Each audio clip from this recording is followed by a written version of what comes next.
I think artists understand more about their practice when they teach it.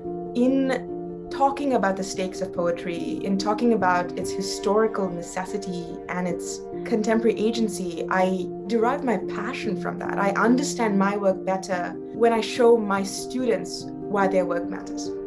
My name is Divya Victor, and I'm an associate professor in the Department of English and the Creative Writing program. In Curb, the stories that I'm telling about how South Asian immigrants navigate public space in the United States, the curbs, the lawns, the sidewalks, how they maintain and retain a sense of self, a sense of direction when they roam these spaces, and how they encounter, the feelings of fear and disbelonging and displacement at these sites.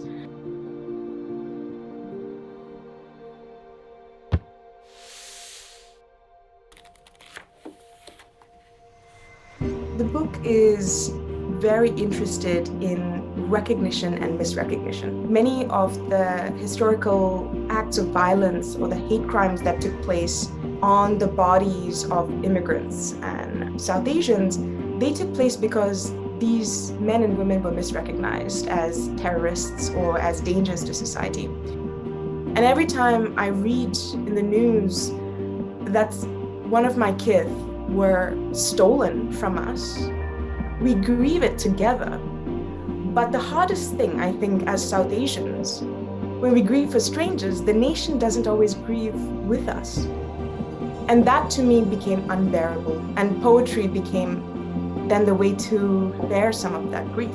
Poetry doesn't have immediate utility, which means we can sit with it, we can think through it and seek into it. But it refuses to explain. It places the responsibility for understanding on the reader, which I think echoes for me the responsibility that people have when they encounter the stranger, when they encounter the immigrant. The responsibility is theirs to understand our place here. It's not ours to explain why we're here. I hope that the book helps people see that the stranger that poses such a threat to this country, the imagined stranger, doesn't exist. The stranger doesn't exist. Every person that we misrecognize and we see as a stranger is actually someone's loved one. And I hope this book will show people that.